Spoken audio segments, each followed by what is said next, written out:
Today we're going to do a quick box opening and construction of the Pop-A-Shot home dual shot basketball game. Here's after the box is open. We've already removed the what looks like 2, 4, 6, 7 or so basketballs, 7 or 8, and also some of the electronics over here. You're going to need a Phillips head and a flathead screwdriver according to the instructions, and also an Allen wrench and a regular wrench that says is included. So as the instructions suggest, you should lay all the parts out and make sure you have them all, which we've done. They're all numbered. There's numbers on each part. Like here at number 4, there's 4 number 4s and so on. So we laid them all out, double checked with the parts list, which is here on the instructions. We have all that. And then So step number 1 has you attaching the base tubes with the connector tube. If you'd look over here, I've already got this side done, and now I'm going to do this side. I'll be honest with you, the Allen wrench and this wrench together are going to be quite tedious. I found that these bolts, these nuts, are 10 millimeters. So I'm going to use my 10 millimeter socket and my drill with the clutch set so it doesn't over tighten. And I'll get these bolts put in there and we'll be done with step number 1. So I'm still going to use the Allen wrench to hold the back side, and I'm going to tighten it down. Just like that. Oops, lost my socket. I'll do this side now. Quick and easy. Now, step 2 has you putting tubes 2, the number 2 tubes, into the uprights and the base tubes in the back. So, but it does have a note that says the upper holes of tube 2 should face forward. So if you look, these have to be on the inside, and these upper holes up here need to be facing towards you. And so we're going to drop this in there like so. All right, we're on step number 3 now, where we have to put attach the board tubes and the base tubes with this connector tube. And I've already done the other side over there, and similar to we did on the bottom, but this is on the upright. So this is tube 2 coming down and meeting tube 3. Again, 10 millimeter socket makes this very quick.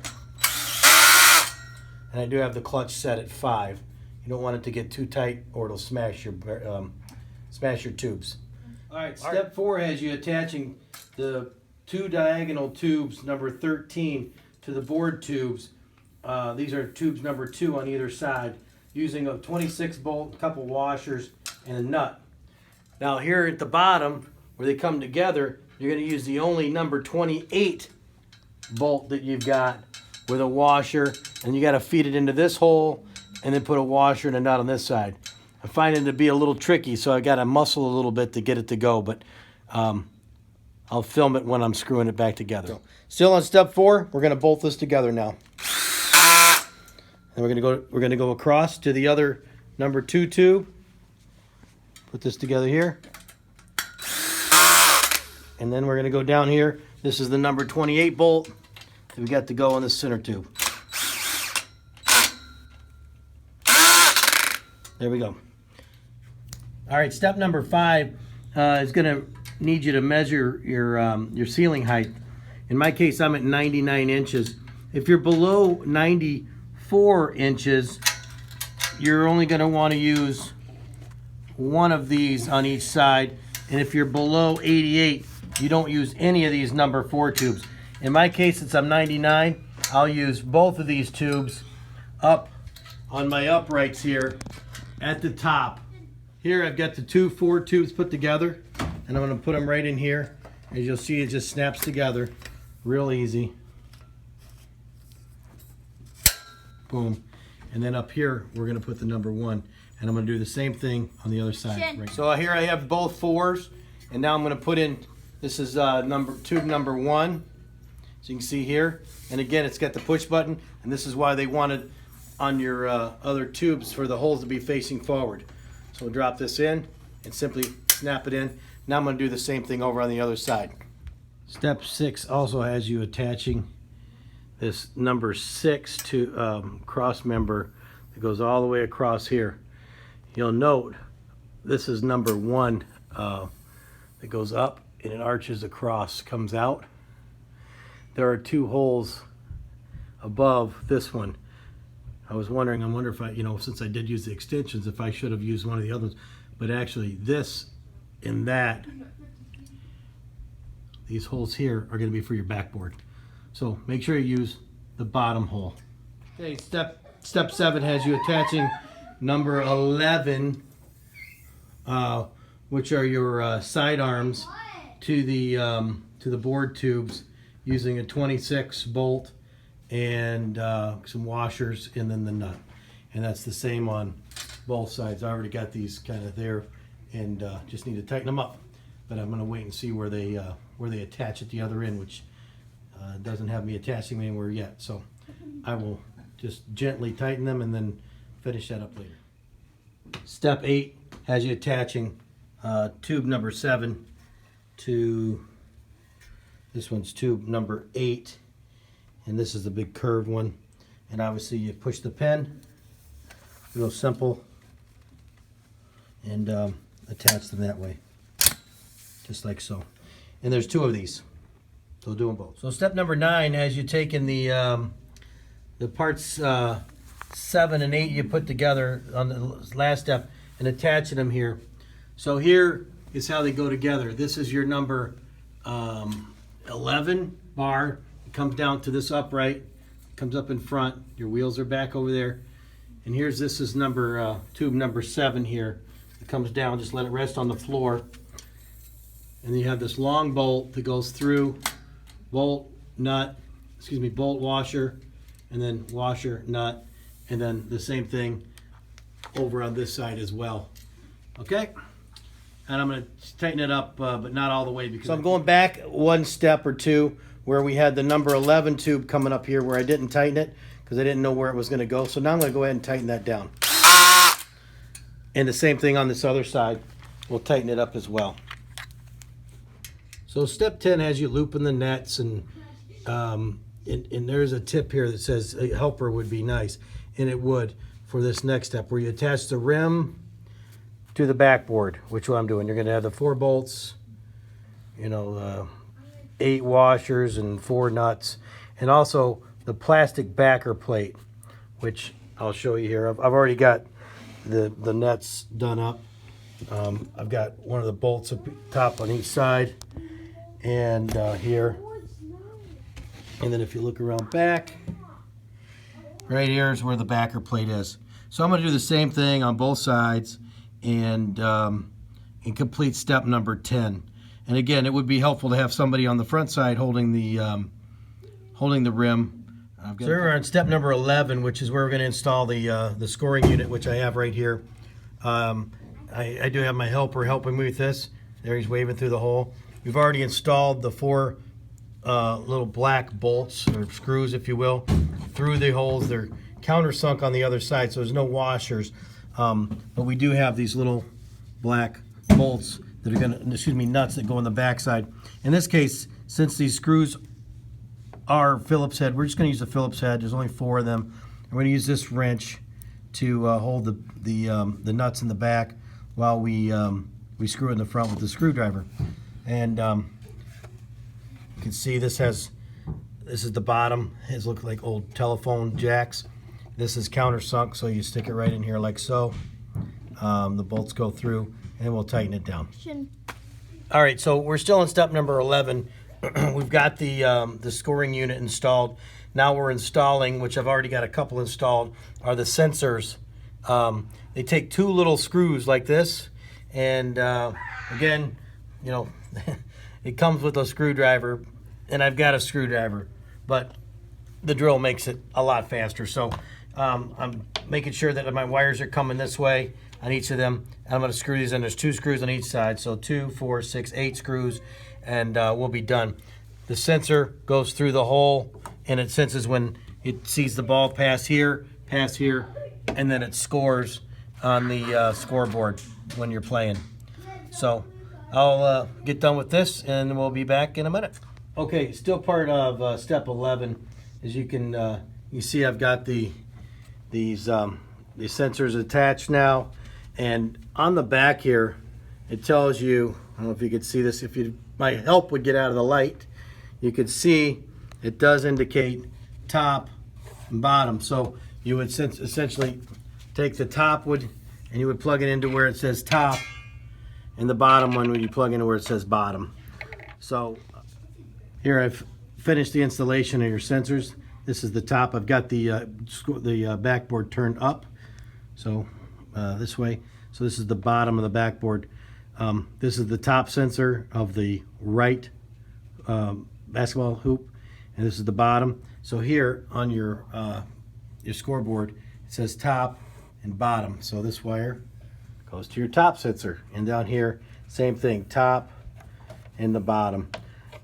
This goes to the controller that's going to be attached later. So this step is step 12. You definitely want somebody to help you. It also has a tip that says don't attach the bottom, which I haven't done yet, but I have got the 2 bolts up top holding in the backboard, and I don't have them tightened down yet. I'm just going to wait and see what else we have to do here, but not hard, but you do want someone to help you hold that backboard up while you're trying to get those bolts in with the washers, and then put the washers on the back and the nuts. So step 13 has you taking the ball return and putting it over the these uprights way up top. You got to make sure there's a little elastic, there's like an elastic piece here. Put that over, and then thread. I'm kind of running the camera myself now. I'm going to thread this on like so. Do it with one hand. Not that easy. But you get the idea. It just pulls on all the way back. I got the other side done over there, but I've got to go redo it because I didn't read the instructions and missed the part about this little elastic band. So I don't know what the significance of that is yet, but I'm sure I'll find out. So here I am at the back of the backboard, still on like 12 or 13 step. Here's the ball return. This is bar number 10. Slides through a little pocket, kind of like a curtain rod would, and that's where you bolt it on the bottom of the backboard, which so I'm going to do right here. You can see I set that on there. I've got the other side on there. I don't have any of the backboard tightened yet, so I'll get to that right now, but just going to put the washer on and then the nut. And it's a little tricky down at the other end that I haven't quite figured that out yet, so once I get to that, I can walk you through that as well. Well, in step number 7, I missed this part about attaching these forward tubes. They just snap in real easy, and that would explain why I was having a lot of slack up in here. But now it makes sense, and the elastic holds your net back against the backboard on that, hooks over the bolt in the back. So I'm sure someone's probably going, he missed a step, but I did. You're right. All right, we're in step 14 now. What I have in my hand here is the lean bar. It's a big kind of U-shaped bar. It goes at the end here, and it's going to hold up your ball return. Now, if you use the extensions, or if you didn't, it makes a difference. There are 3 pockets. There's a pocket up here, a pocket here, and a pocket here that you're going to feed the end of this lean bar through. If you did not use any extensions, you're going to use this. Extensions were the number 4s we used up there to make the height of the backboard. So if you did not use any, you would put the number 9 lean bar through that pocket. If you used one extension, you'd use the middle pocket. And if you used if you used all the extensions, use this last one. And that's the one I'm going to use because I used all the extensions because of my height. Was ceiling height was high enough to do it. So I'm going to go ahead and feed that through there, and I'll take a shot when I'm done. Here you go. I've got the lean bar here. Make sure when you put that through that you do so where your hole down here is on the inside, because you're going to need this pin to go through there, this button. If you put it through the other way, your button's not going to go through there, so you're going to have a problem. So just a little tip there. So step 15, you basically take this bar number 6, you run it across, make sure it's on the outside, and it pulls this tight. You also want to make sure that you hadn't forgotten to put that, like I did, the return under that number 6 bar up there. So it goes under both of these bars, up to this, and up to the bar behind the backboard, and it's bolted in. So that makes it kind of pretty taut. So when you give it a little basket, well, it comes back to you relatively quickly. The next step after that is your control unit. Has all your games and such, volume, audio, on, off, all that stuff. I ran the wire, here's the little cheat sheet that comes with it. I ran the wire across, wrapped it around a couple times down here to keep it taut, and then I weaved it. I did a weave inside of here. You can see the wire right here, and I did a weave all the way up, and when you come around the back, you'll see the wire here going up and into the control unit plug in the back. Now all I need to do is plug the unit in and get it positioned, plug it in, and have a good time. I hope this video has helped everyone who's got one of these to put together. It's not hard, but you just got to follow the directions, which I skipped a few things here and there. I had to go back and redo some stuff, but all in all, it's a great basketball unit.